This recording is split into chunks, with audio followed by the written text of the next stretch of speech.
Episode 73 of the Beardcaster. My name is Scott Sikora, and I am the Beardcaster.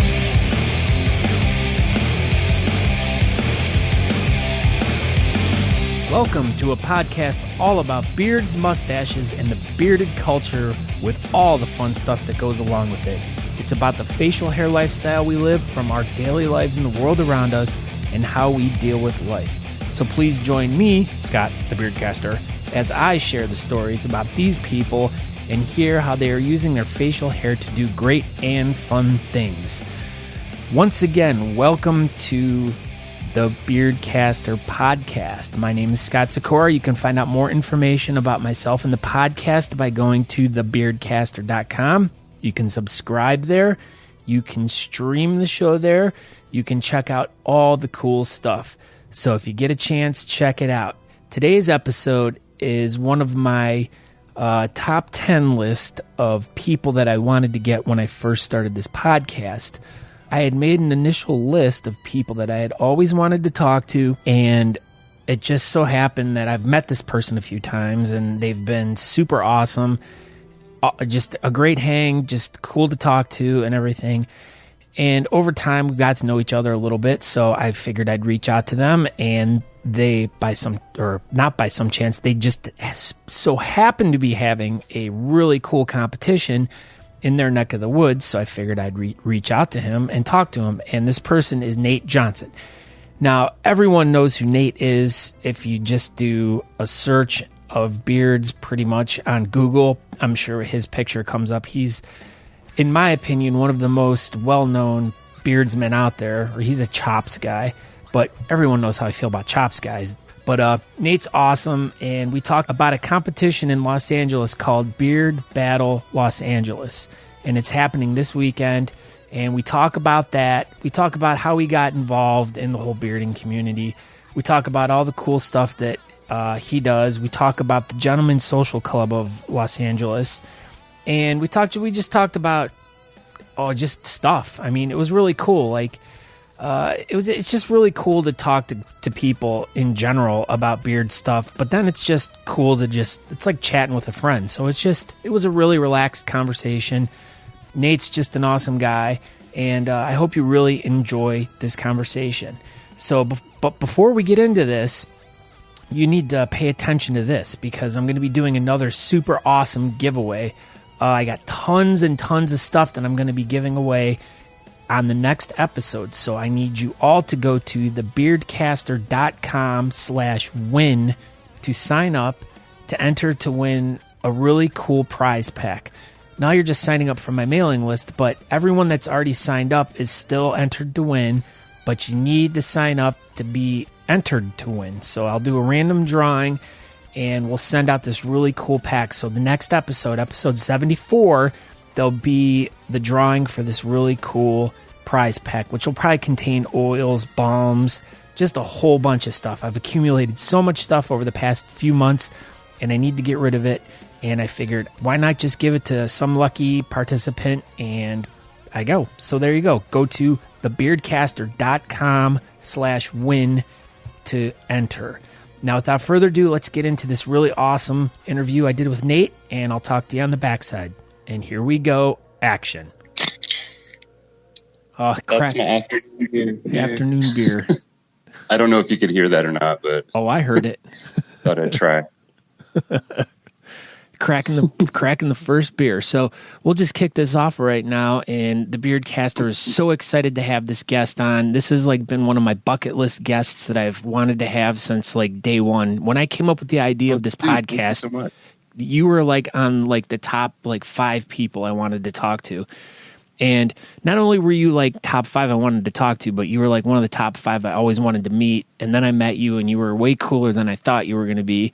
And then, shit, man, thank you. Hey. Sorry, I'll watch my language. Oh, no, you can swear all you want. We encourage it. But, yeah, so. There we go. Yeah, so you were just one of those guys that just you saw all over social media. You were doing cool stuff. You were hanging out with cool people. You just looked like a cool guy, and it was I got to meet that guy. And I met you, and every time I meet you, you're just super awesome, really laid back, easy to talk to, just easygoing guy. And so now I get to talk to you. I get to talk to you about some cool stuff today. And I'd like to introduce Nate Johnson. And I thank you so much for coming on today. Dude, you are very, very welcome. It was great meeting you as well. And I like when you hit me up about doing the podcast, I was like, no way. I can't believe he wants to interview me. So this is awesome. Thank you. I really appreciate it. Oh, well, and the worst part is like, as I was like going through my Facebook feed this morning, I saw the post about the competition next week, and I'm like, shit. I'm like, I so hope that if I just message him right now, he'll be able to get together with me and we can talk about it, shoot the shit about it, and he can tell me all about it. And like, I messaged you like apologizing. I'm like, dude, I'm so sorry that I'm just asking so last second. And you were like, oh no, cool. It's all cool. And I'm like, yeah, that just totally goes fine. to show how awesome you are. Because you're like, I'm like, hopefully I Thanks. didn't take you away from anything today, like, hanging out with the dogs or drinking your beers and stuff like that. But you can do that while we're doing this. That's what's so cool about it. That's what I did. I was saving my beers for this conversation and after. Awesome. So today I was extremely productive. I just moved into a new home. Well, it's not a new home, but it's new for me. And so today was about organizing stuff as well as promoting the competition through emails and Twitter and Instagram and all of that. And we've gotten some really, really good responses. I'm still learning Twitter. I don't quite get it. It's this weird Instagram, Facebook hybrid thing. But we've got some really, really good responses. NBC LA did an article on us and posted a bunch of our pictures on their website. And I'll be doing an interview with K-Rock next week, which I cannot believe I'm going to be on K-Rock. Oh my God, man. That's like classic, iconic radio station right there. Right? They hit me up, and it's their big morning show, Kevin and Bean. And I'll give you all those. Well, it'll be Thursday at 7:35 a.m. And it streams. I think if you go to kevinandbean.com or krock.com, you'll be able to stream it live at 7:35 a.m. Pacific time. All right. Well, if I can get I like to say specific time. Yeah. Huh? Yeah. Well, no, I was going to say, if I get this episode out before then, you guys can check it out. If not, I'm sure they will have a recast or something. Do they? Oh, yeah. There'll be archives where you can go and listen to it anytime. But yeah, I'm still a little stunned that I get to go to the K-Rock studios and talk about my beard. How ridiculous is that? I know. It's so weird how like culture has kind of changed over the past few years, and like how guys like you and MJ have really gotten a lot of really cool opportunities because of your beard and being involved in the community. So yeah, it's odd. I mean, it's now switched from bikers, murderers, and rapists to, oh, that's a cool guy. Yeah, I'd like to have a beer with that guy. And, people aren't running across the street to get away from me. Yeah. You know what I mean? They're running to come to you and talk to you. Right. But I will say the auditions that I'm usually sent out on are like murderers, rapists, and bikers. Oh, shit. It's never like that nice guy with the beard that's just sitting in the corner quiet. It's never that. Maybe 5 years from now. 5 years from now. Yeah, eventually. Eventually. It's kind of like how tattoos are no longer subversive. They're no longer this part of, I don't know, shady underground communities or, so I think beards have kind of come that way too. And I don't know, a beard you can't exactly hide. Tattoos, as long as they're not, below a short sleeve or whatever, you can usually kind of hide them and keep that to yourself or to, whoever you want to show it to. But a beard is like wearing a giant spotlight on your face when you walk through the street, and people just go, what is that? And a lot of times people will approach me and they're like, dude, you have a great beard, blah, blah, blah. And all I can think of in my head is, man, you should meet my friends, because this is nothing compared to a lot of these other guys. I know I wear it well for competitions and stuff, but when it's down, it's just, it's just a beard. To me and within the community, I think it's just a beard. But when you're outside of the community, people see it as something completely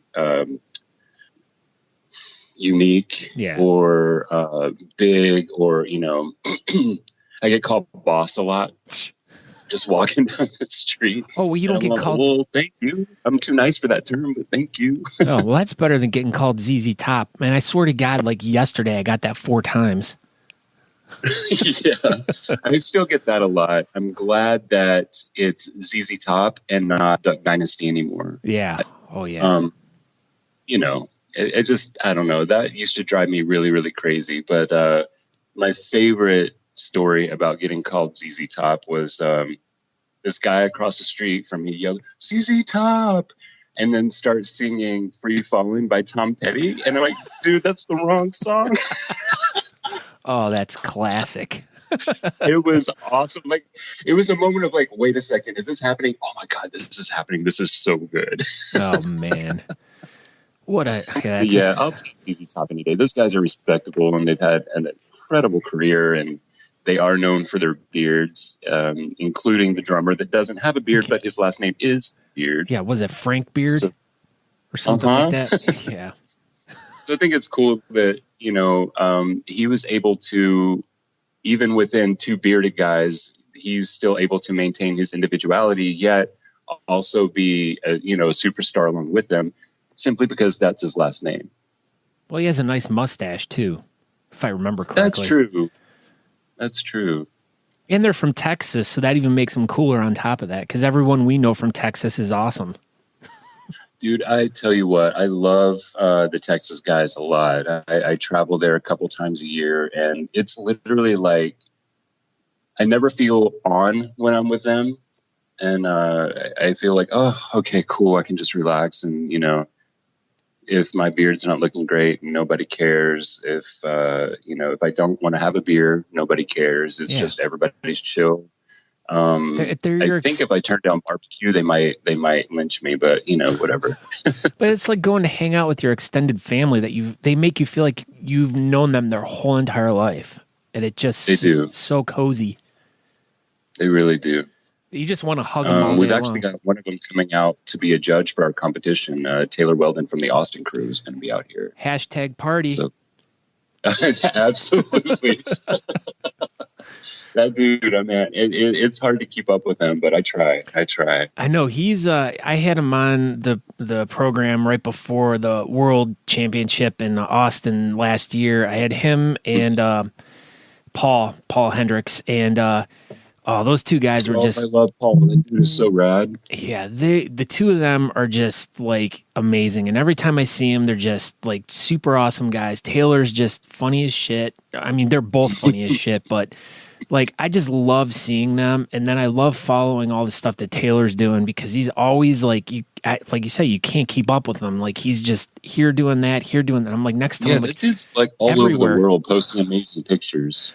Was it the one I saw the other day? He was like laying in the back of a Land Cruiser, looking out over a sunrise, and I can't remember where he was, but it was like a beautiful picture of like just the landscape, and I'm like, boy, that guy's got the life and the beard. And the cowboy hat, too. He really does.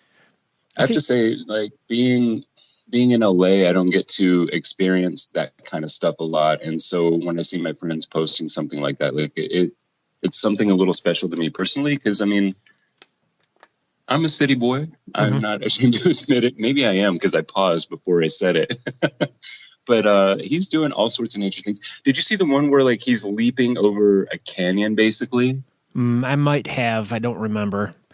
But it's in there. It's in his archive somewhere. It was within the last month or so. Like, homeboy's just like leaping from one giant rock to another, but it's like a huge like crevice or whatever. And it's pretty rad. He does know how to party. We could all learn something from Taylor. Yes, we can, and I have. Yeah, I think everyone has a good Taylor story, but we'll save that for a later date. Oh yeah, that's not podcast. Oh, it is podcast stuff. Well, actually, we should have Taylor and you, and I don't know, we could have some other Texas guy on and telling some good stories. Or next time we're all together, we should do that. That would be a fun one. That's right. Dude, you should do like a podcast, like in the round kind of thing, where you have, 5 or 7 guys all just hanging out and talking about different stuff. I don't know what you want. I'm sorry. No, I'm absolutely going to do that. And in fact, I'm going to try to do that at the Nationals in Richmond in September. So are you thinking about being there? I am trying my hardest. Right now, I have a regular 9 to 5, 40-hour-a-week job, but that really depends on me to be there. So I'm negotiating with my boss to be able to get there. And what'll end up happening is I'll leave Friday afternoon from work and then fly back Sunday night. And I won't really have to take any time off, I think. So, all right. But yeah, I don't know, if I don't go, it's going to break my heart, and I don't want to do that. Yeah, you're going to break a lot of hearts. I mean, I love my friends, but whenever there's a competition happening and I can't make it and I'm seeing all their photos and how much fun they're having, it hurts, dude. Yeah, I hear you. There's been so many comps that have been going on over the past few weeks or past month or whatever, and it's like I can't keep up with it. And then I realized that there was like 2 big ones yesterday, and I was at a small one yesterday. So there was, and it's like every weekend right now, there's like something big going on. There's always something. I will say that for the community, we've always got something going on. And that's one thing I tell people that eventually find out that I do beard competitions, or, they start asking questions. And I'm like, look, I travel a lot, but not nearly as much as I could, because there is at least one beard competition going on in the United States somewhere every Saturday night. Yeah. At least one. And they're like, really? It's that big of a thing? It's like, yes, like go to one. It'll change your life. You won't look back. It'll be great. Just trust me. Yeah, absolutely. Absolutely. So let's dive into this a little bit. Let's talk about. Sure. Yeah. I'm sorry. We're like, no, we're friending right now instead of like talking business. So but there is business is friendship. That's my business right here. In this community. Absolutely. Yeah. It really is. So, but for us being friends, I'd like to get everyone else up to speed and I'd like to know a little bit more about you, and I'm sure everyone else would. So let's talk about your history. Like where and when did you like start growing your facial hair, and like why did you choose the style you chose? Like what inspired you? Who inspired you? Let's go back to the beginning of Nate Johnson and action. Well, I am a hairy dude, so I've literally been shaving every day since I was 12 and a half or 13. Awesome. Yeah, it's crazy. So I've messed around with different beard styles just for the sake of. I haven't done the boy band chin strap thing yet. I don't plan to. That's probably the only facial hairstyle that I haven't had. But one of my favorites was Wolverine's sideburns, like where they're short, but you can feather them back a little bit. Yeah. And I found my first competition on Facebook. Long story short, I had just ended a long-term relationship, and I was down, sad, blah blah blah, all the usual stuff. So he's scratching. All right, now we're fine. Hey, no problem. All of that, and I saw an ad on Facebook for a facial hair competition, and I was like, you know what? That's just funny enough and goofy enough for me to do, and that might make me feel better. What year do you say that was? About when? Oh, that was 2011. Oh, okay. Yeah, that was 2011, and I had a short, I would say 2.5 inch, what would be considered business beard. And I didn't know anything about the bearding community. So I was like, oh, I'll enter full beard, so I entered full beard. And I went to the meet and greet, and I realized what full beard actually is. Full beard is not, short baby beard. What they were looking for was, the 12 inches and over. And that wasn't me, so I knew I couldn't compete in that category. So I was like, oh, well, I'll just shave down my to my sideburns. I'll cut the middle out, and I'll just do my sideburns. And so they let me switch categories, and then surprisingly to me, I won. Oh, that's a good way to start. That was cool. I'm sorry? That's a good way to start. Yeah, it was encouraging. It really was, because again, I was a little down and out, and kind of looking for a new set of friends and stuff. And But aside from winning first place, I mean this with all my heart, I got to meet really, really cool people, and that's why I kept coming back. Mm-hmm. And so I started going to the meetings, and I started kind of traveling and competing, and I didn't know how to, excuse me, I didn't know how to maintain my sideburns the way that they were without chopping them, and it looked like I chopped them. You know how people will just take clippers to their beard or whatever, and you can tell that it's like all weird and uneven. And, yeah. So they kept growing, and then I kept winning, and I was like, oh, well, I'll just maintain this. And then the way the feathered thing came about was I was basically doing a beard soak one night, you know, and I was brushing or I put a bunch of conditioners and oils and stuff in my beard to saturate it, and I was brushing it, and it feathered back really nicely, and I was all, oh, huh, well, maybe if I put hairspray on that, that would look really cool. And that's how that developed. Oh, wow. And so they've stopped growing. They stopped growing at about 3.5 years. I reached my terminal length, which part of me is grateful for, because, oh my God, it's in the way, like a pain in the ass all the time. Yeah. But at the same time, as a man, it's like, I wanted to grow more, you know, it's that kind of thing. Now, I'm in the same boat. Like, I feel like mine's just kind of stopped over the, like, in fact, someone had said the other day, like, I had beat them in a competition in like 2012 or something. And then they ended up winning. They constantly beat me now. And, but his beard just keeps getting longer. And he's like, man, yours like stopped. It's like, it's been exactly the same for like the past 5 years. And I'm like, yeah, I mean, I trim it every now and then just to get rid of the split ends and to make it fill out and look thicker. But maybe that's it. I mean, maybe I just got to stop doing that. But it just seems that the more I trim it back, the better results I get out of it. So I can't complain, other than the fact of I wish it was much longer. But I also agree, you know, yeah, you're a man. You want it to keep going and getting bigger and better. It's like, how big can I go? How far can I go? Yeah, it's that. I want to be amazing. But for practical reasons, I'm so glad it stopped where it did. Yeah. Oh, I agree with you too. I mean, yeah, there's many days at work where I could really get killed or something if it got caught in something. If it was any longer. Okay, so how did you get interested in the clubs and stuff like that? Now, you obviously went to this competition, which was put on by a club. Now, I'm sure you talked to a bunch of guys there, made some friends. How did you, like, what club are you involved with? You know, who did you meet?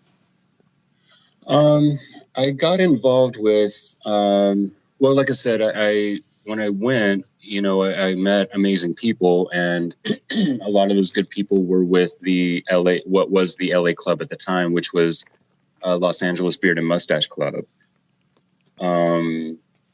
So story's going to get a little weird, not in a bad way. Well, yeah, actually, because it ended up being a negative experience. Ooh. For a lot of people.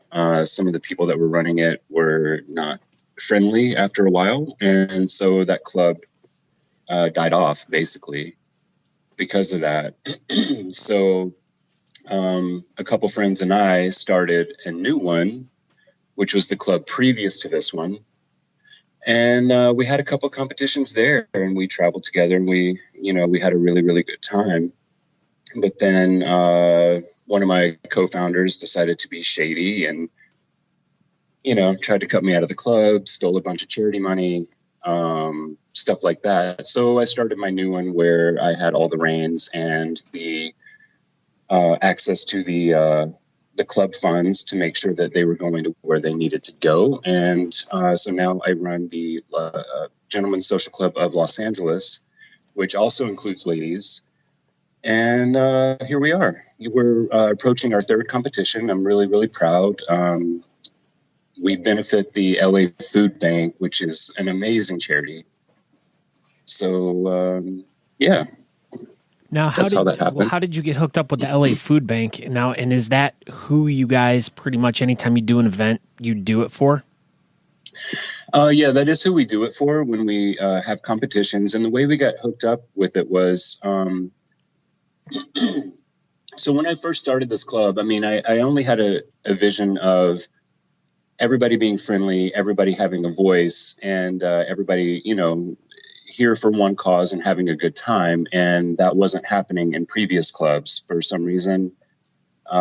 People that think they're in power get this elitist attitude, and they're not very friendly. They're not open to new ideas. I don't know, let's say that someone might win a lot. They suddenly become envious of that and try to cut them out of things. Mm-hmm. So the way I did this was I had core people from those previous clubs that kind of got shit on before, not kind of, flat out got shit on before. So I was like, guys, this is what we want to, this is what I want to do. I want you to be part of it. And what are your ideas for what charities? You know, so we made a list of charities, and then we voted on which one we think would benefit. And I wanted to do something local, something Los Angeles. We originally thought about doing the Wounded Warriors thing, and then they were dealing with some embezzlement or tax evasion issues, something like that, something shady. And because we have, you know, there's a lot of vets within the community, as you know. Yeah. And I thought that that would be a great thing. And then I decided to centralize it and make it basically just Los Angeles-based charities. And the food bank really appealed to us because we can volunteer once a month and sort food for, you know, families that are in need. And it's not necessarily for homeless people. It's just people that are down on their luck, or, you know, they need to pay rent or eat. So they obviously need to keep the roof over their head. So they pay rent and then they don't eat. Yeah. And so we decided to make our competition about raising money for them, and as well as a food drive. So everybody brings canned foods, and with the canned food, then you get like a free raffle ticket or something like that to put towards a raffle prize that you might want to win. For every dollar that we raise, that feeds that's 4 meals for 4 people. So I think that's pretty incredible, actually. Yeah, that's always a cool way to go, especially when you're doing like for a food bank or something. Back in the day, when I used to be in a band, we used to do like a fundraiser every Christmas for the same. It was the Akron, Ohio food bank. And we would do the same thing. You know, the money that came in at the door, we would donate to them. And then anyone that brought in a can of food would get like a ticket to the raffle and stuff like that. So, and I still remember the last time we did that, loading up a truck to the brim full of like canned food and stuff like that. And I'd felt so satisfied because it was like we'd been doing. Are you there, Scott? Yeah, I'm here. Hi. Oh, there you. Hi. How are you? But yeah, it was just really. I lost you for a brief second. I didn't lose you. You're always in my heart. Okay. Always remember that. Aww. But just how good it felt to like raise all that money and, you know, get all the canned food for the people. You know, it just to do things like that just makes whatever you're doing worthwhile, and it just makes it's like the icing on the cake. So it's really cool. And I'm glad that you found a charity that you can continuously work for and that you guys can do things with, like at least once a month, but throughout the year and for the past few years. I mean, that's very admirable. Mm-hmm. Thank you. You said for Christmas, we also have like a little charity drive for Christmas. We every year we throw a Star Wars holiday party. We don't watch the holiday special because it's horrible. Oh, come on. Well, we put on one of the Star Wars episodes, but as far as watching the special, it is such a boner killer, dude. Like nobody even wants to have a beer while they're watching. They're just like, what is this crap? I know. But I know. I tried it the first year thinking, you know, like as an intro to the rest of the night. And people started revolting. They're like, dude, no, turn it off now. But there are a couple really good things that came out of that Christmas special or the holiday special. I mean, like the introduction of Boba Fett. That's true, actually. That is true. Even though in the cartoon that they showed during that, he was playing more of a good guy than he was a bad guy, which I know, of course, it changed, but that was the introduction of Boba Fett. That's true. All right. And I'll let it go. And we got to see Malabaka and Chewbacca make out, which is always hot, watching two Wookiees kiss. It sounds like late nights at a beard competition after too many beers have been had. Yeah, I think so. So, but yeah, so okay, so you guys do you guys dress up and like what do you guys do? Some people dress up. Not everybody does, but they'll wear like a Star Wars shirt or something like that. I fix my chops into Leia buns because Yeah, why and not? I put on a white hoodie and I have a bandana on to kind of man it up a little bit. So I go by like Cho Leia. What you talking about, Leia? Cho Leia. And but it's also a toy drive for Toys for Tots. So everybody that comes drops off a couple toys or whatever, and then we the bar gives us drink specials for the night, just so we drink more, and Yeah. And then I drop the toys off the next day at with the Marines.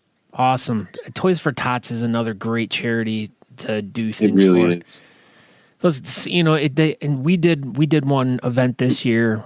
Well, we do a Toys for Tots toy drive too around Christmas, and we were with the Marines, and we were talking to them, and they were really down in the dumps because they're like, yeah, our quota was down like really bad this year. He's like, no one was donating toys, and we were going to be like really low, and there were going to be a lot of families that weren't going to get things for Christmas, and we had kind of called last second and arranged them to come and pick up toys, and we filled up like 4 huge boxes for them, and they were very thankful. Dude, that's great. I know it was another one of those satisfying moments of like helping the community out and just being like, I'm so glad that the people in the community, the bearding community, are like so giving and so thoughtful, and they go out of their way to do these great things for the people that need stuff. I mean, I never would have thought when I started in this whole thing of even growing a beard that this is how it was going to end up, and it just makes me so happy.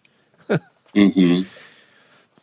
So I totally get it. Yeah, I had no idea that beards could do that. Yeah, yeah, that's exactly it sounds ridiculous when you tell it to people, and even when you put it in black and white on paper. But then when you experience it, it's like, oh my God, yeah, of course. This makes total sense.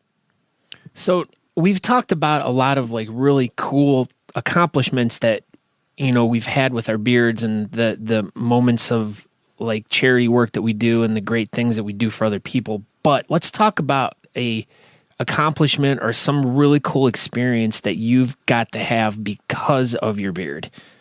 Like, what's like one of the coolest things that you've got to, like either it could be like, what's your biggest win you've ever had? What's your, I know you've been on TV multiple times, but like what's one moment that really stands out to you as like a really awesome moment because of your beard?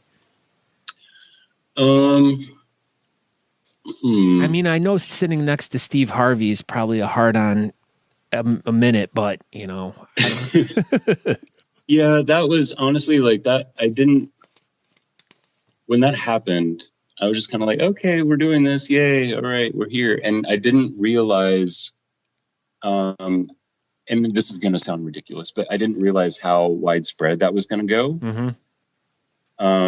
And I was getting hit up by strangers after that. I've literally had people approach me on the street, even recognizing me, even though my chops aren't fixed up the way that they were on the show. They literally go, "Oh, you were on Steve Harvey, right?" And then they want to get a selfie, and I'm like, "Oh my God, like what is going on?" And strangely enough, as much as it seems like I love attention and all of that, I'm actually a huge introvert. This beard has also become a bit of a mask, I guess, in a way, so that, I can actually talk to people and feel kind of protected, but at the same time myself, if that makes any sense. Oh, I think I'm exactly the same way. I know exactly what you're talking about. Yeah, it's a weird dichotomy, right? Of yes, I know that this gets attention, but oh my God, please stop looking at me. Yes, that is you hit it right on the head. Like, exactly. Let's make it more flamboyant so more people look but not look, Right. And I mean, I like to look nice when I dress up and stuff for my beard. I wish that I had occasion to wear my fur coats and my gold every day, but I don't want to get mugged or be ridiculous. But wait, I do want to be ridiculous. I know you have an amazing style. I mean, just let alone the way you style your beard, but from your hats to your chains to your clothes to your shoes, I mean, you are to the nines. Thank you, sir. I appreciate that. Now, was that a result of growing the beard too? Like the whole persona, the outfit and everything? Or was that something you kind of were always into? That stuff is like my gold chains and bracelets and rings and stuff. That's literally since I was a little kid. I recently, a few months ago, found my found my first gold bracelet, which is from the Mr. T collection. I swear to God. Wow. Yeah. Mr. T is a huge influence just to me as when I was a kid. Like that was, oh my God, you're awesome. Yeah. But along with, growing up on 80s MTV, which introduced Yo MTV Raps and, like Run DMC, like they had the big, Dookie chains and stuff. And all I could think is, oh my God, one day I'm going to have one and I'm going to wear it, like an idiot. Yeah. But then here I am, 30 something years later, that's exactly what I do. The movie Break-In was a huge influence on me as a kid as well. So, along with, biting some of that style. And when I say biting some of that style, it's not something I go out of my way for. It's just how I see it and how I saw myself growing up, Yeah. Oh, yeah. But it's interesting. I've actually kind of become friends with Ozone, and I take his dance classes every now and then for popping and locking. What about Turbo? Come on, whatever happened to him? In LA. Huh? You leave Turbo in the dust. What's going on, man? Turbo, I've researched him. He's got a documentary coming out. Boogaloo Shrimp is his pop and lock name. Oh, his street name, I guess. Wow. It's funny. Ozone gave me, Shabadoo is actually what his real name is. He gave me my street name, which is Sir Chops-a-Lock. Oh, jeez. Now that's cool to get a nickname from like that, an iconic person. Like you were growing up watching that, because I watched that movie too, and Breakin' 2, The Electric Boogaloo. Like I loved those two movies when I was little, and like just to imagine, like now you sit down and you get to hang out with the person that's in that movie, and they give you a nickname. How much cooler can that be? Dude, it was one of those moments of like, oh my God, I have to rein in like everything. I want to explode right now and I can't because I have to be a human being. But yeah, that's what that felt like. It was, because I watched those movies when I was like 7 and 8 years old. And there you go. That could be one of your biggest accomplishments right there. I mean, getting a nickname from one of the guys from one of your favorite movies from when you were a little kid. Yeah, that's pretty rad. I would say, yeah, that is pretty rad. That was a cool moment. But let's see, other cool moments. Honestly, I don't put it, and this is going to sound ridiculous and like I don't appreciate what I've won and stuff, but I don't necessarily put a lot of stock into the trophies and titles that I've won. Because again, like I was saying before, to me, it really is all about hanging out with the cool people and everything. And, recently in Sacramento, I came in second, but I will be honest, I wanted that second place trophy because it was so cool. Like when they revealed the trophies, I was like, oh my God, I want second place, and then it was by like literally a 100th of a point that I got second place. And I was over the moon happy. You have no idea. Some of the side guys came up to me. They're like, Nate, oh my God, I'm sorry. I know you're used to getting first. I'm like, dude, I don't care. No, I get this awesome trophy. Mm-hmm. And so to me, that was really cool. But I will say I feel like my biggest one was the literal honor of winning Worlds in Austin. And my friends put on that show. And I got to take first place in my category for my friend's show. You know what I mean? Like that means something to me on a level beyond just it being a trophy. Yeah. So I liked that a lot. And then what other things do beards get me? Let's see. I rarely pay for my own beer. when I go out. There's usually some dude that'll walk around, dude, I gotta buy you a beer. That beard's awesome. Let's go. And I'm like, all right, let's rack it up. Now that reminds me of a funny story of like back in like the early 2000s. Like we're talking like well over like 15 years ago.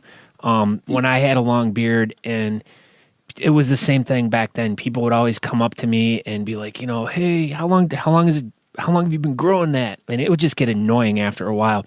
So I used to make a fun game out of it where I'd be like, all right, I'm going to write down on a piece of paper, fold it in half, and if you can guess within 2 years, I'll buy your drinks for you. And I never once ever had to buy a beer for myself after that point.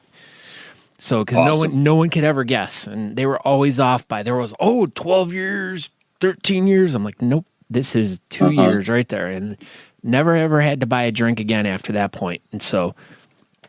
Maybe I should start playing that game, because I get asked that a lot. Like, how long did it take you to grow that? And I'm like, 3.5 years. Oh my God, I figured it was like 15 years. Yeah, dude, it's such an easy game, because all you got to do is you go, all right, I'm going to play a game with you, and you write it down before you even tell them what the game is, so they know you're not going to mess with them. So right, and then be like, if you can guess it, and if you get it within like a month, I'll buy a shot and a beer for you.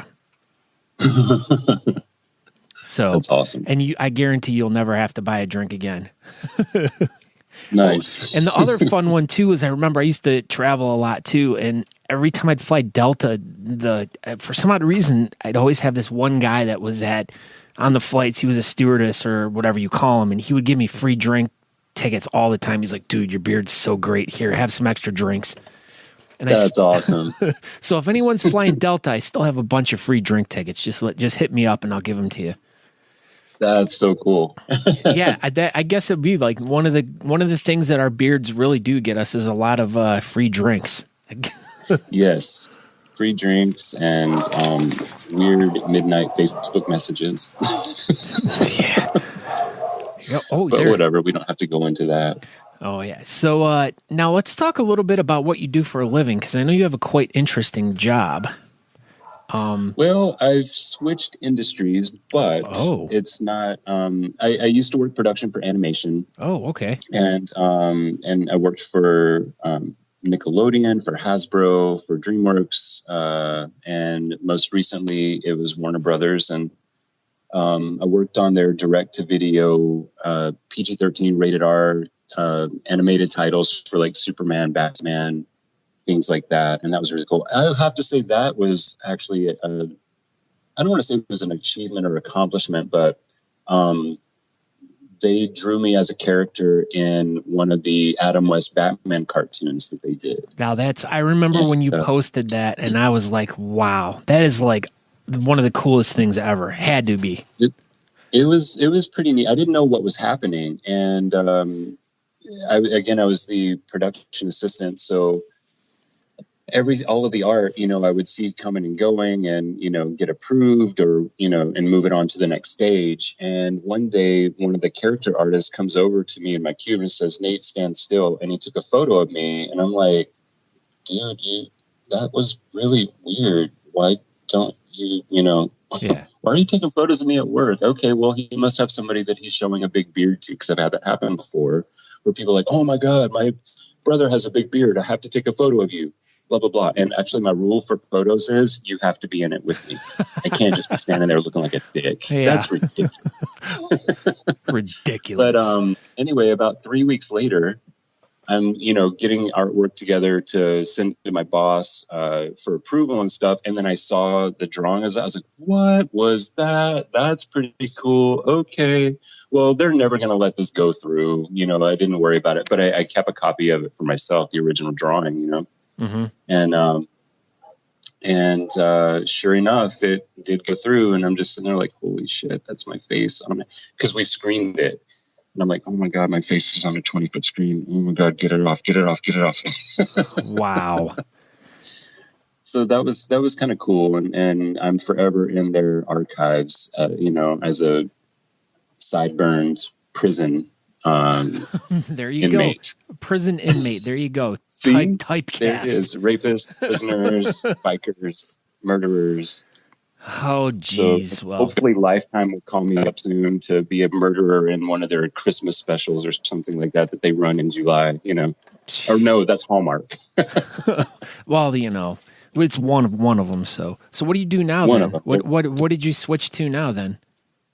Oh, well, now I am basically doing processing payroll for those companies that I was working for before. Oh, okay. And it's, you know, it's a numbers job and it's great. But the thing is it's literally 8:30 to 5:30 every day, and I can shut it off when I leave. Yeah. Because before I was working, you know, anywhere between 12 to 17-hour days.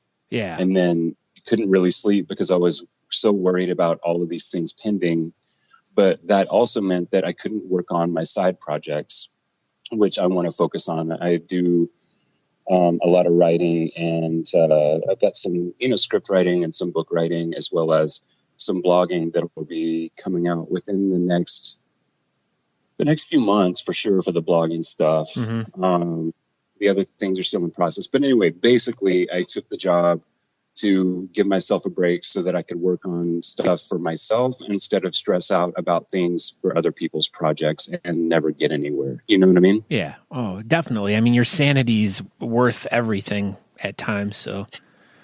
And honestly, I didn't realize how insane it was until I stepped away. But then I also didn't realize how insanely addicted I was to the stress.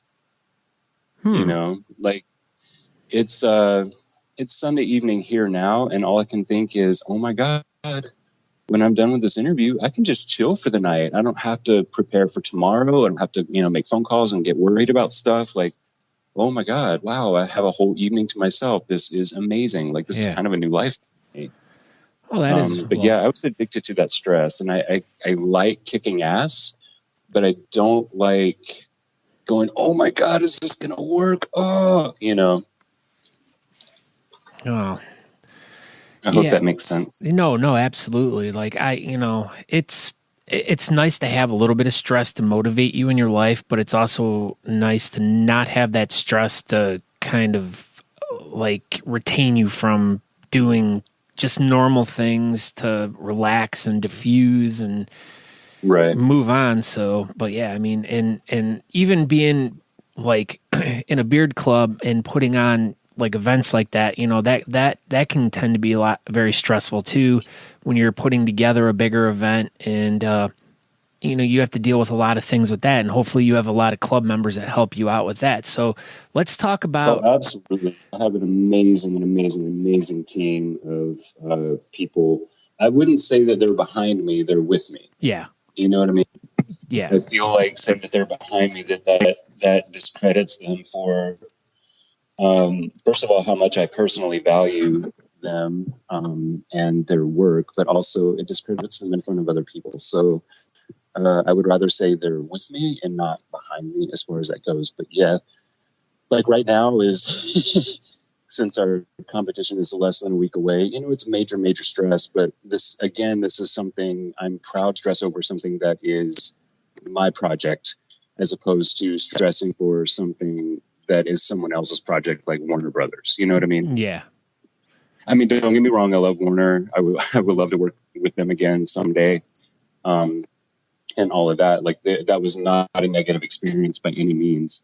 But I just realized, you know what, if I'm ever going to get anything done personally so that I have people stressing out for me on my projects, then I better, you know, take a step back, you know, find a job where I can breathe and shut it off at 5:30 and then get on with my night, you know, the next, you know, 6 to 7 hours of my night kicking ass on whatever I need to do to make things happen. Okay, so let's talk about the competition that's going on next weekend. Tell me about it. And yes, sir. Let's go over the details on this. Well, this is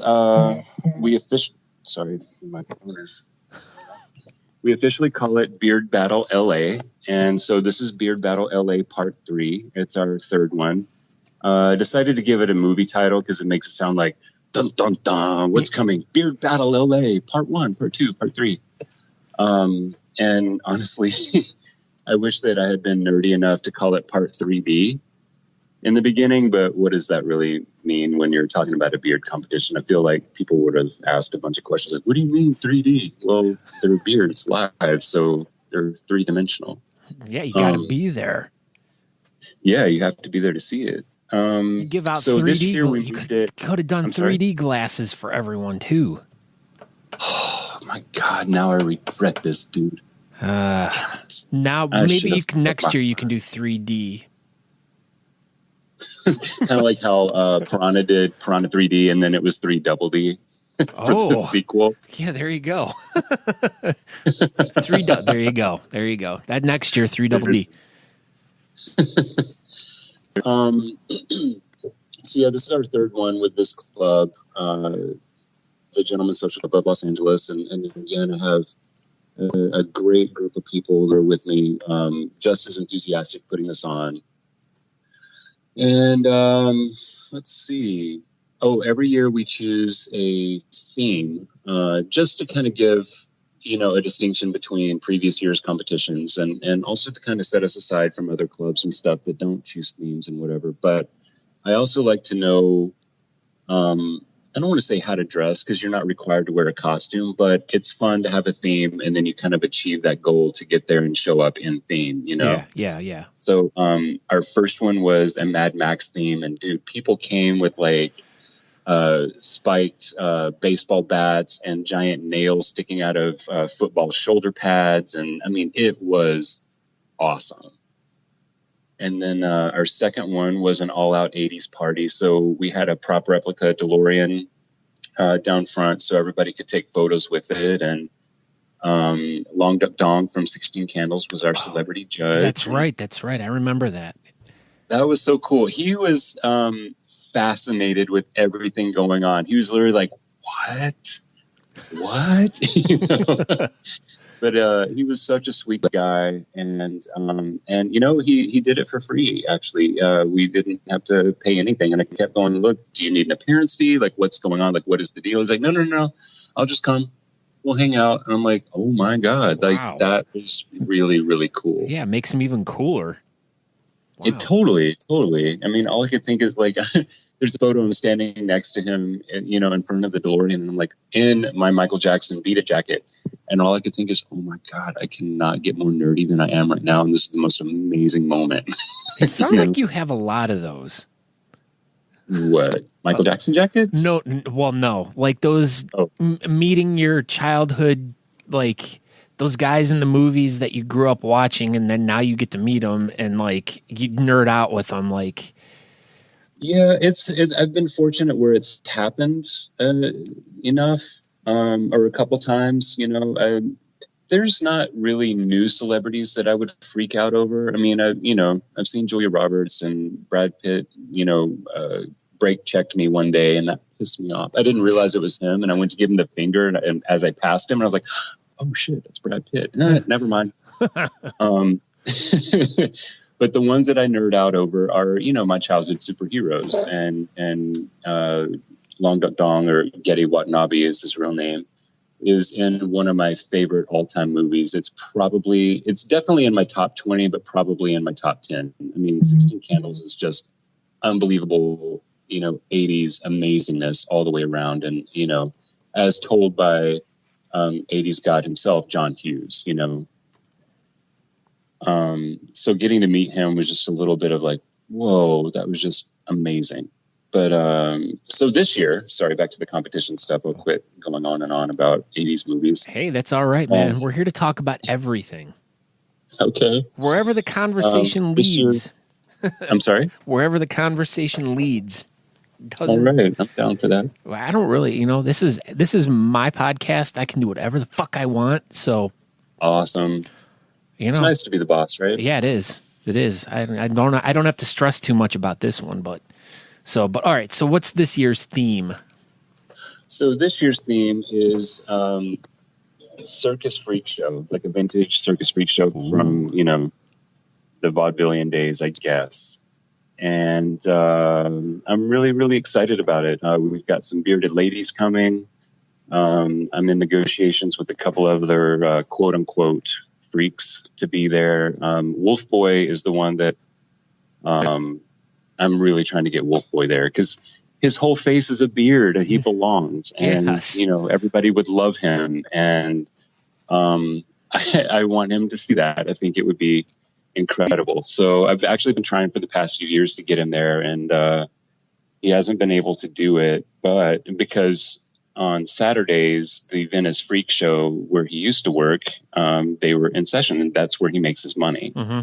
But they've since shut down. So I'm hoping he'll be able to come hang out with us and, you know, take photos with everyone and just be part of the hairy craziness, because that is, you know, it could be a social home for him where he doesn't have to feel like a quote unquote freak or whatever, because he's bearded. We love that. So great, you know? Yeah. And I mean, and speaking on that fact, there's one of your judges, in fact, who I met at Worlds this past year, who I spoke with for a long time, and they brought up the fact of how their life really changed once they met the bearding community and how they felt more accepted.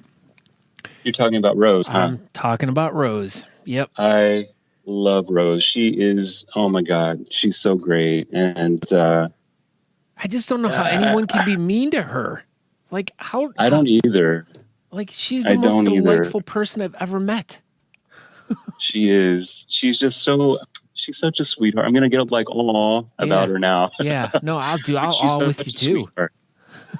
And the fact that she accepted, I was nervous about asking her, because I'm like, oh my God, does she want to come to LA and judge for LA? You know, but no, she was like within 2 minutes of me sending the message, it was literally like, yes, you know, in 10 exclamation points kind of situation. That's awesome. And she's such a sweetheart. We've had opportunities to chill out and hang out at, you know, during competition weekends. I won't say at the competition because that's nearly impossible. Yeah. To chill and hang out, because so much is going on, and it's between like trying to say hi to people you haven't seen in forever, but at the same time keep your eye on the stage so you can cheer all your friends, you know? Yep. And it's a little mentally exhausting after all that. But yeah, I was so honored that she agreed to do it, and I can't wait to get her here and show her LA shenanigans, because we party, we have a good time, and you know, I don't know, she's going to be here with family, so she'll be fine. Yeah, no, I know, and I know she loves her beard family too. So it's just, and to meet her was like, it was a ray of sunshine. She is just, yeah. So, but going with the sentiment of like, you know, feeling like an outcast for so long and not being around anyone that fits what you feel you are, and then all of a sudden you get introduced to this whole new thing with all these people who are exactly like you and who accept you and love you and want to be with you. I mean, just to hear her talk about that it's just such a touching story. Yeah, I feel like it really is, like, in this community for her. I don't know. I feel like this is like the one place that she can go and people aren't asking her about her facial hair or whatever. And it's more like, oh, hey, what's going on? All right, let's go have a beer. Yeah. All right, cool. Yep. Yeah. You know, how's life? What's up? You know, she doesn't have to think about how she looks. She just has to be herself. You know. Yep. There's no explanations. Everyone just, and that's the way the whole scene is. To me, in my opinion, is a lot of it's that way, where it's you're used to dealing like you say, you're out and about and people are like yelling across the street at you, making a spectacle of you. And, you know, for some of us, it's uncomfortable, but, you know, you go to these things and it's like everyone's equal. Everyone's, you know, you don't yell across the room, hey, nice beard. You know, it's just everyone accepts everyone. It's like, this is just who we are. These are the people we are. And it's just, hey, we're all friends that all do the same thing, which is really cool. Exactly. And I will say, like, that's one of my favorite things about, and I guess I can appreciate, not I guess, I know I can appreciate on a much, much, much smaller scale to what Rose is feeling when she comes to hang with everybody at competitions, because I like blending in with, you know, a group of 5 or 10 of my friends if we're out in public and hanging out, because I'm not singled out. You know what I mean? And if I am, the way that I handle it is, oh, thanks. That was really nice of you to say that about my beard. By the way, look at my friends. Check those guys out. Yeah. And then I turn my back and I walk to the bar and go get another beer while everybody else deals with that attention. It sounds like I'm ungrateful for the attention and for the validation of being a human being. You know, I really, really do appreciate all of that. But sometimes it's a little like, oh my God, why are you staring? This is just normal to me, you know? Yep.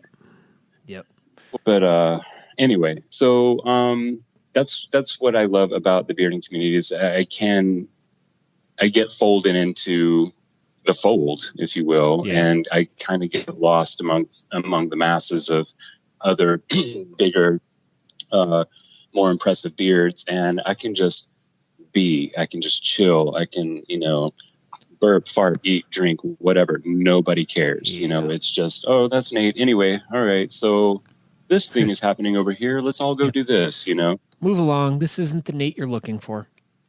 Yes, exactly. All right. But I don't want it to sound like I'm ungrateful when people approach me and stuff. I mean, there is a certain, like, you know, thank you for acknowledging that I exist on this earth. Thank you. High fives, all of that. Yes.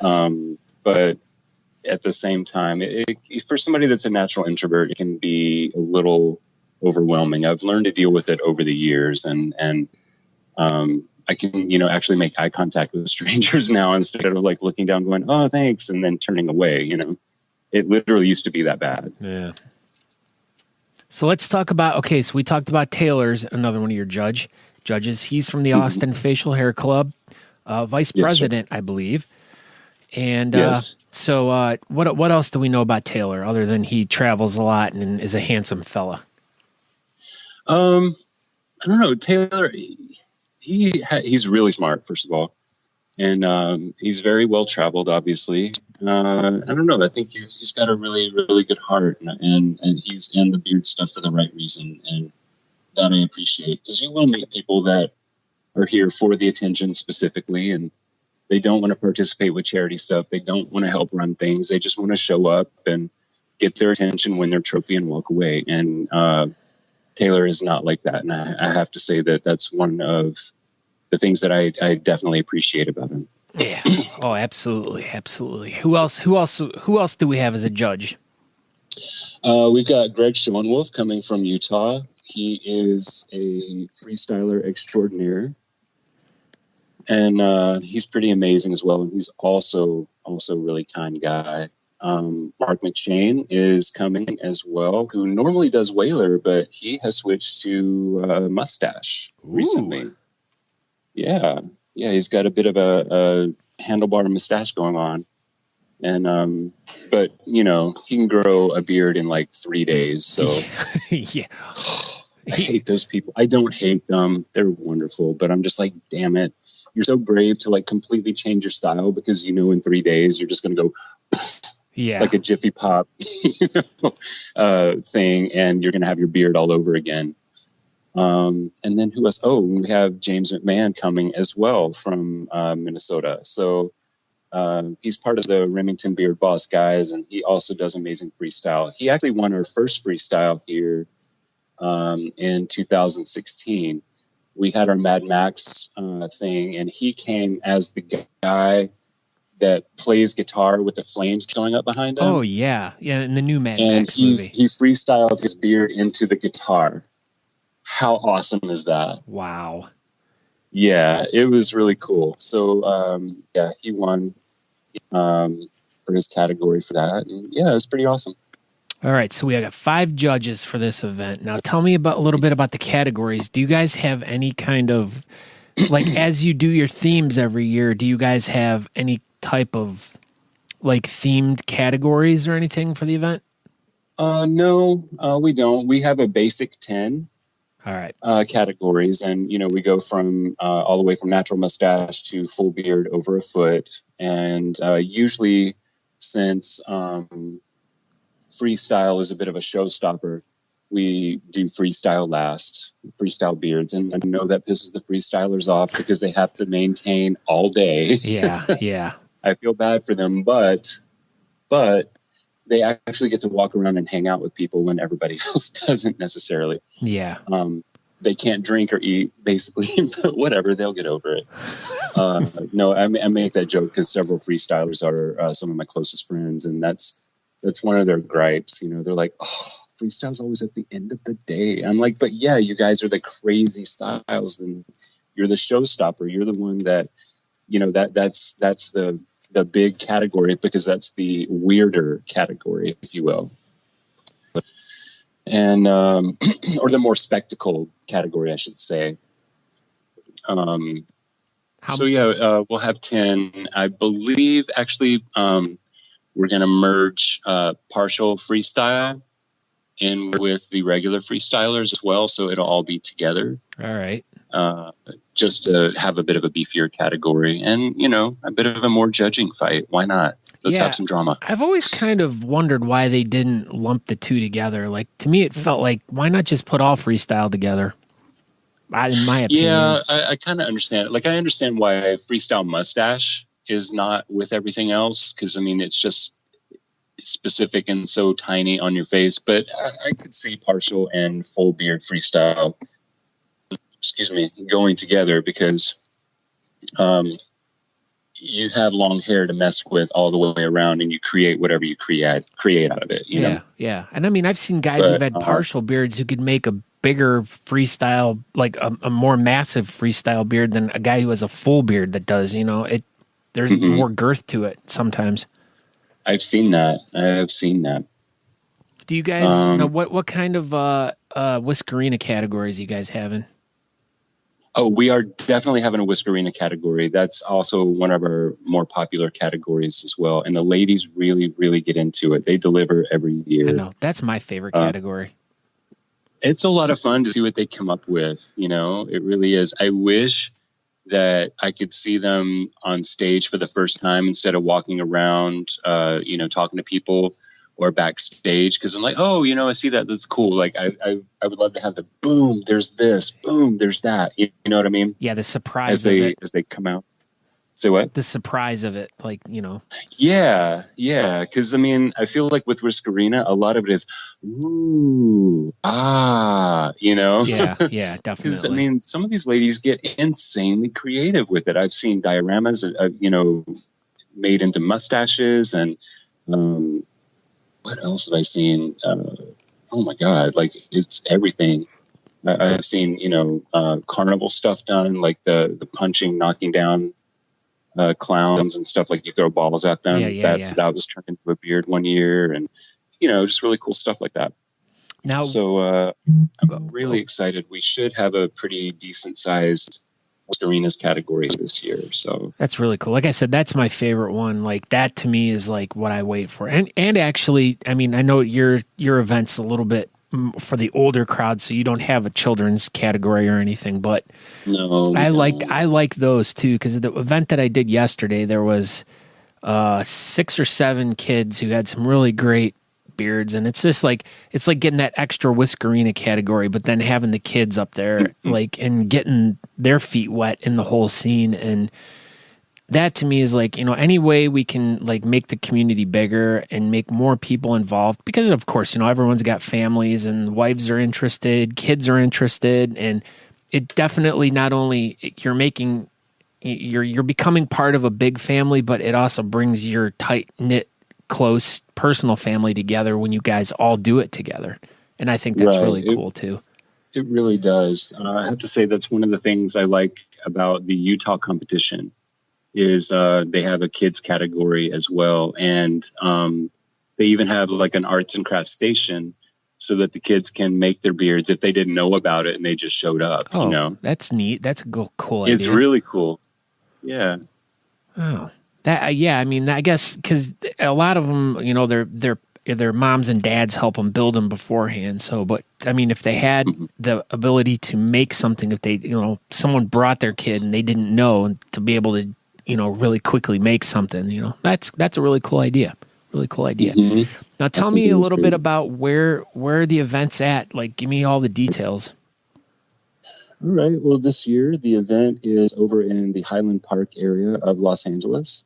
I would hesitate to call it a hipster area, but it kind of is. They've got vintage record shops over there, tattoo shops, and some great craft breweries and bars, as well as, ramen places, of course, because that's the big thing out here in LA now, is to have like real ramen, not the college dime ramen. Yeah. Top ramen. Yeah. But so it's at a place called the Hi-Hat, which is an amazing venue. I really like it. I've been to several shows out there. Actually, I went to Brian Nelson from the Austin Facial Hair Club.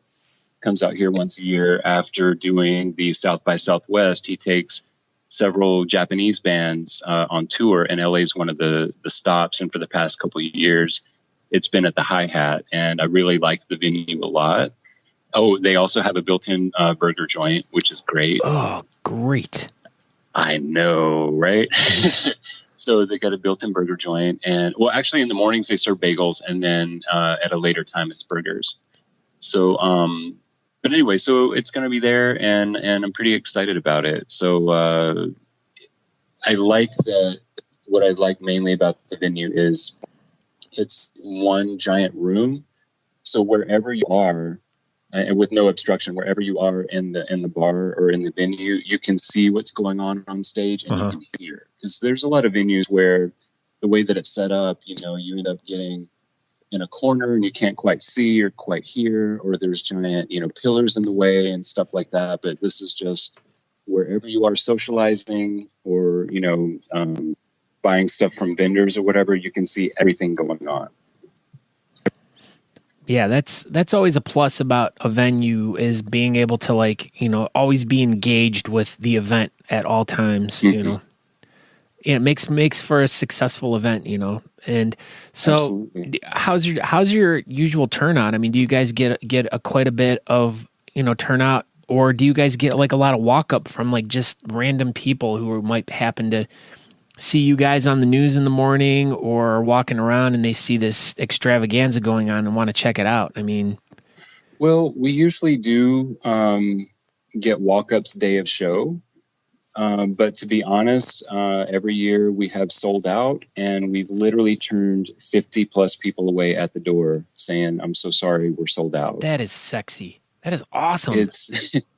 It's amazing. I'm still shocked that people show up to stuff, I'm like, Oh my God, okay, I'm throwing this event. Wow, people want to come to this event. All right, cool.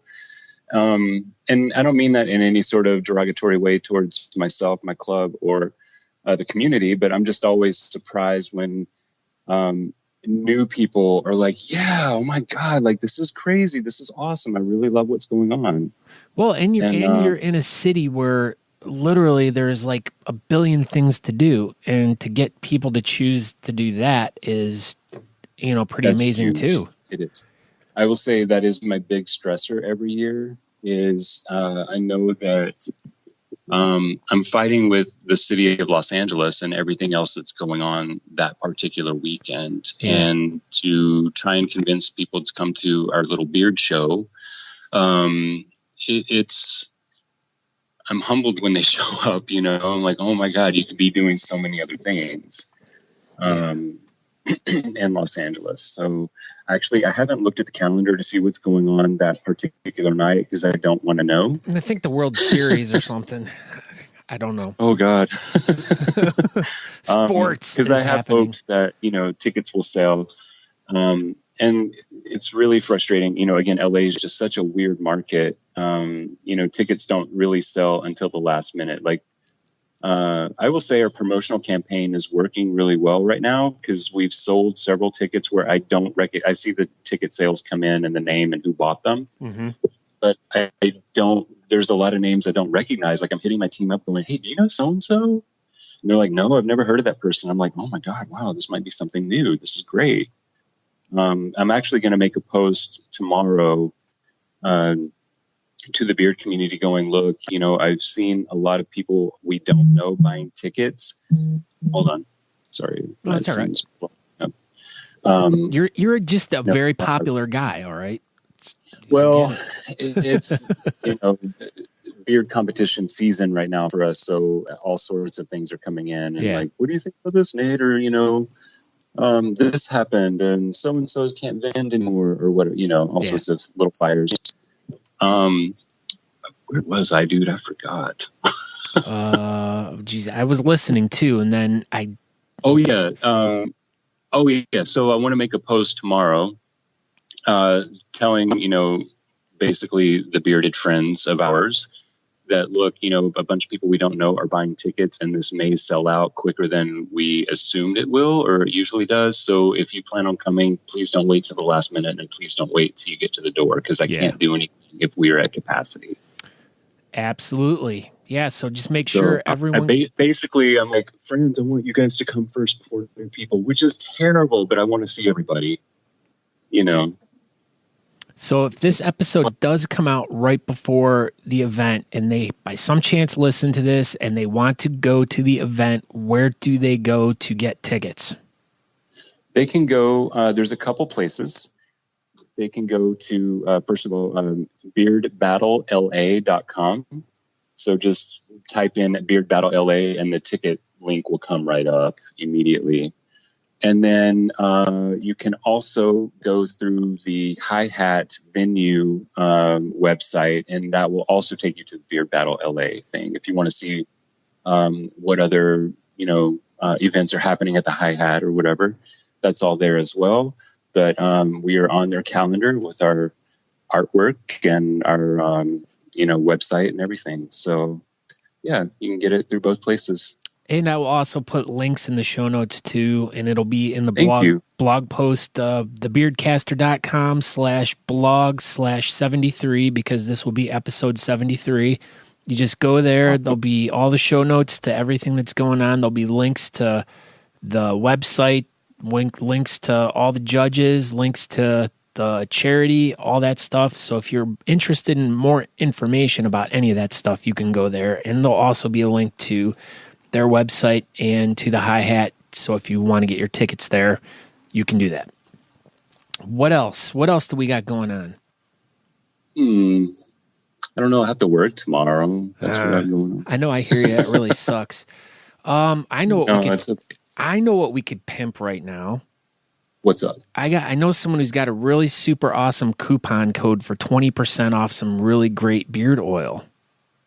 Right on. That's exactly it. My beard oil sponsor is Pulpo, Pulpo Beard Oils, and they're my personal sponsor. I'm an ambassador for them, and the reason I got asked by them and the reason I said yes is because I really do believe in his products. Because I have a bigger beard, I need a lot of saturation. Yeah. And a lot of beard oils are really, really thin, like almost water thin, and they don't saturate. They give a nice smell, but they don't give me the, protection from the environment and sun and things that my beard needs. And his actually does. He's made several thick formulas, and he's got some really, really good scents. I will say Red Alert is my favorite. Yes, I absolutely agree. I think of all the Pulpo beard oils, the Red Alert is absolutely one of my... He's got his scents are just... Oh, good. So you know it then. That's awesome. Oh, yeah. No, I've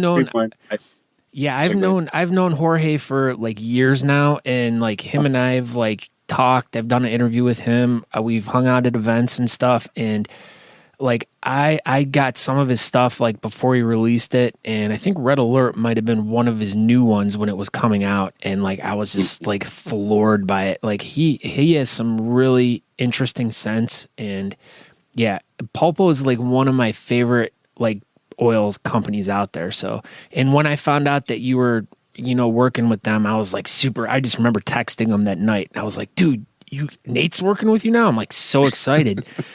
So yeah, I was like super pumped.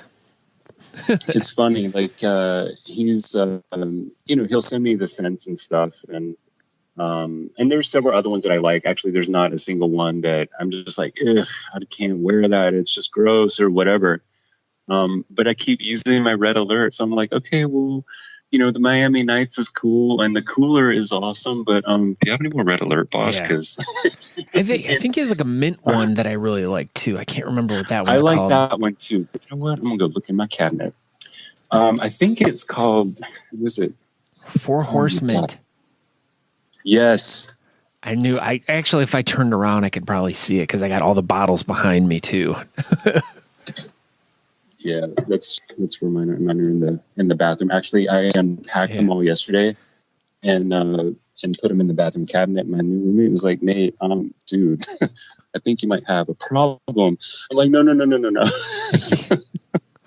No, I have the problem because I get so many. Like, in fact, yesterday I got a ton of like oils from this new company called Duck River Beard Company. And I won a bunch of products from them at our competition that we did like about 3 weeks ago. And then yesterday I emceed an event, and one of the gifts that the host gave me was this huge box of Duck River Beard Company oils and balms and all this stuff. And I'm like, oh my God. And on top of that, I still have a ton of shit that I won when we were at Worlds in the bag from there. I got so much stuff, it's ridiculous. So it's like I can't get through it fast enough. Started, you know those reusable grocery bags, Yeah. They're made out of fabric or whatever. Yeah. I have 2 of those that are full of oils and balms that I have collected from or been given or won from beard competitions and stuff. And I do try out different stuff every now and then just to see what it's about. But, my heart is with Pulpo. Yeah. Not just because he's my sponsor, but because I literally believe in that product. You know what I mean? Yeah, I absolutely am on board with you and that decision too. And the other thing too is like I'm in these 2 huge bags of stuff you got. The stuff doesn't have a great shelf life either. It's way better if you use it when it's fresh, and so that's the other thing is like when you like guys like us who accumulate a lot of stuff, it's like you got to use it like quick or it's going to go bad. And it's hard to. I've started taking small bags to meetings and to my club meetings here in LA and going, okay, take what you want, try stuff out. Yeah. Maybe you guys can bring stuff and try. I feel like we end up becoming, almost like a ladies' makeup party or something. We're like, ooh, what is that? Well, that smells really good. Oh, you should try this, In fact, when I interviewed Jorge, he was talking about how he had whatever formula that he had used, it had a really long shelf life because I think the first bottle he had ever made, he sealed it up and he put it on his shelf and he left it there. And he's like, it was, temperature difference, sunlight, this and that. And he cracked it open a year later and it still was like it was the day he put it in there. So, wow. Yeah. So, I mean, he does make super high quality stuff and he's got some really cool. The other cool thing I like about the company is my Pulpo Beard Oil sweatshirt, man. God. Oh yeah. I love that design, dude. And that's how that specific sweatshirt made a lot of new friends with me. That's how I met Crystal Davis, was because of my sweatshirt. I'm like, she's like, oh, you know that company? And I'm like, yeah. And so then her and I started talking and now we're like BFFs and she just annoys me all the time. Nice. Oh, I love seeing her too. There are actually a lot of good product companies out there as well. So, yeah, there are tons. I mean, that's the hard thing too, is there's so many companies out there like trying to find the right thing that works for you and the best thing. I mean, and we're also their target market. So of course, they throw everything at us going, try this. Yeah. But I have to say one of my other favorite companies who actually happens to be our title sponsor for our competition is Grave Before Shave. Oh, cool. Let me tell you, I'm sorry? No, cool. Go ahead. Talk. Oh, yeah, they are great. And those guys have, let me tell you, beard wash on lockdown. It's just, they've got a lot of really good stuff. They got good balms and stuff too. Like, don't get me wrong, but I really like their products as well. And like I said, they have a really, really solid beard wash and stuff too. So I was really proud when they came on. Like, that was one of those, like, we sent out our promo packet or our sponsorship packet, like looking for sponsors for this competition. Yeah.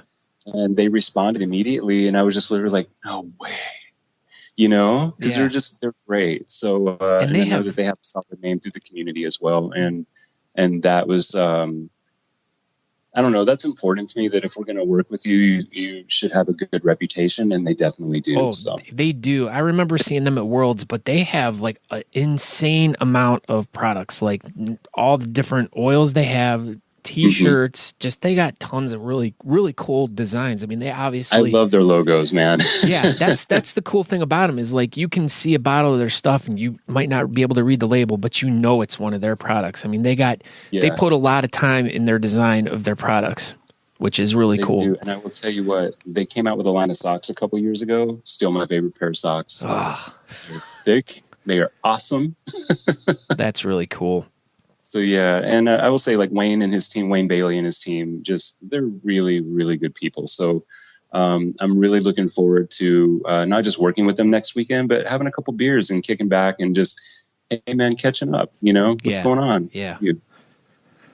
Very cool. So, but if you're interested in checking out getting the red alert from Pulpo Beard Oil, if you go to pulpobeardoils.com and enter promo code CHOPS, CHOPZ, right? You get 20% Yes, off. sir.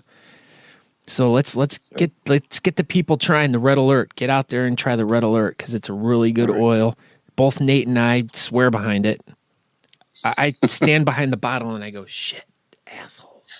Yeah, I will say there's not been a single person that I've shown that scent to that's been like, ew, that's terrible, or oh, that's too strong. It's literally like, oh, what is that? Yeah, it's definitely go to pulpobeardoil.com and check it out. Enter the promo code CHOPS to get your 20% off. I don't really pimp too much product. I used to back in the day, but it's just I like to work with companies that I like the person that runs it. Like I like to have that relationship with them and like the friendship. And then like I've talked to him so much and I just enjoy his company, talking to him and stuff like that. And it really makes for me to be able to talk about a product, even if I like it a lot, but just to talk about how great the person is behind it is that makes the biggest difference to me. So that's why, that is a huge difference. But of course, like you're saying with the grade before you shave guys, I mean, they're cool guys too. And I've met tons of great guys that own companies and too, but there's just certain people that just stick out to you as being extraordinary and amazing that you gravitate towards, and those are the people you kind of help out a little bit more. So that's why that's where my heart lies with Pulpo Beard Oils is, the great product, but great people making it too. So. Absolutely. I'm really proud to be part of that team. And like, I still, I'm like, oh my God, I get to like be part of these dudes. All right. Yeah. Well, okay. That's great. So a part of me is still like, I can't believe they, want to chill with me. Yeah. So I think it's awesome. All right, Nate, let's wrap this up. So let's talk about, what do you want to pimp? Let's talk about your social media or all that stuff. Give us where we can find you. You can find me on Instagram at, my handle is Prime Nate, PRIME NATE, as in primate, but with Nate. I get that. I finally got that right now. Boy, am I an idiot. It's actually a bit of a double reference. I got that handle when I was working on the Transformers cartoon, and Optimus Prime is right up there with Mr. T for me, if you will. Yeah. And so I did Prime Nate as part homage to that, but also, again, because I'm a bit of a hairy beast, primate. It just made sense. Okay, so it does. you can find me at IG at primenate.com. I mean .com. Did I just .com you?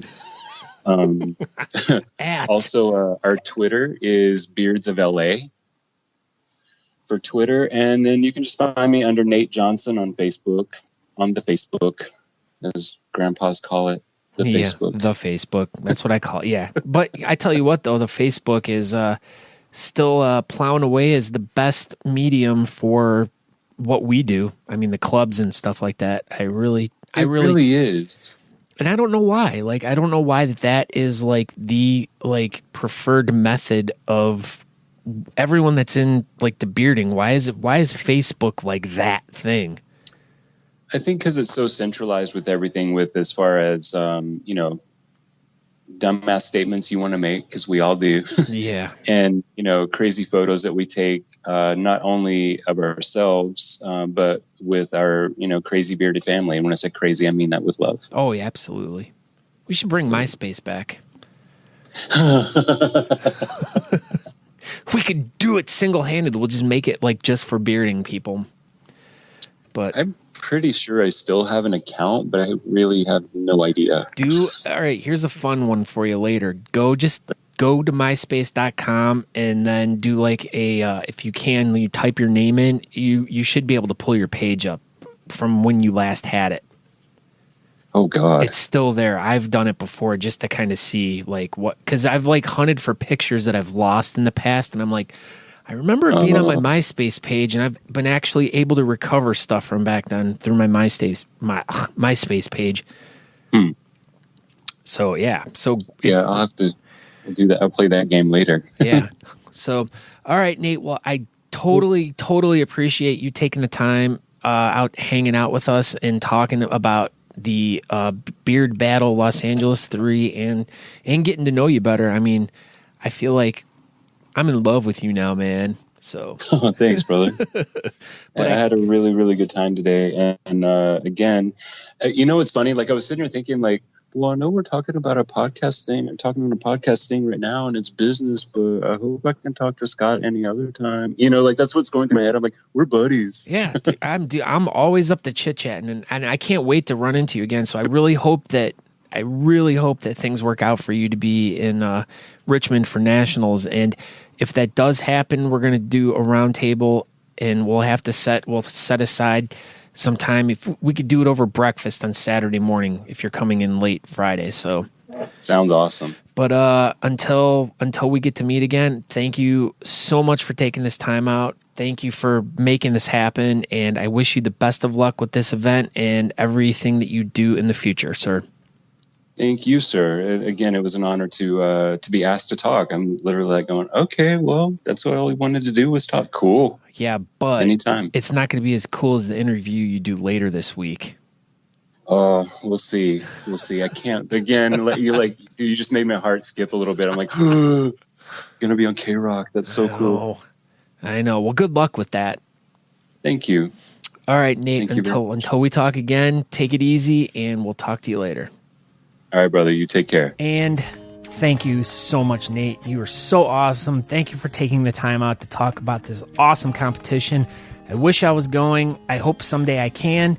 And I wish you the best of luck with this comp. And I hope that you guys raise a lot of money and a lot of canned food for the Los Angeles Food Bank. You guys are so awesome, and I greatly appreciate what you do for your community. And keep up the good work. And I hope this comp was a success, and I hope it is a success, and I hope you guys continue doing this for many, many more years. So thank you once again, Nate. You can check out all of his stuff. Like I said, I'll put links to all of the stuff we talked about in the show notes. So if by some chance you happen to be listening to this on a podcatcher, like through Apple Podcasts or Google Podcasts or Spotify, in the show notes right there'll be links to all the different things that we talked about, so you can just click right on them. So if you want to buy tickets to the event, there'll be a link to the hi-hat there, so you can get them right there, right then and there.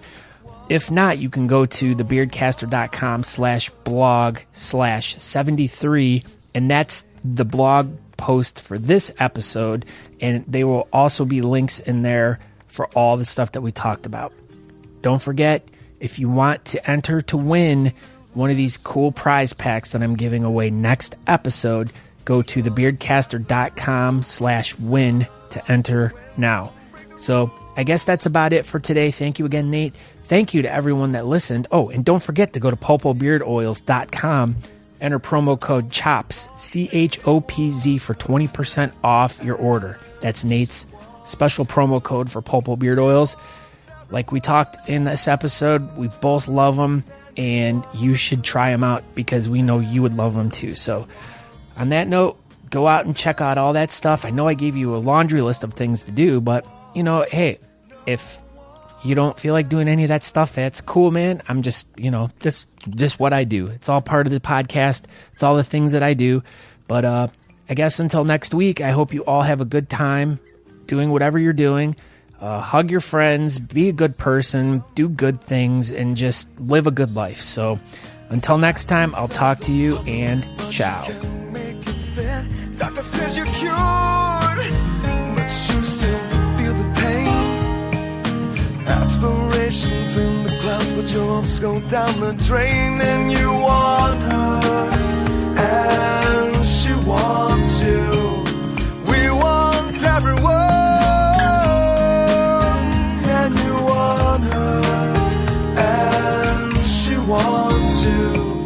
No one, no one, no one ever is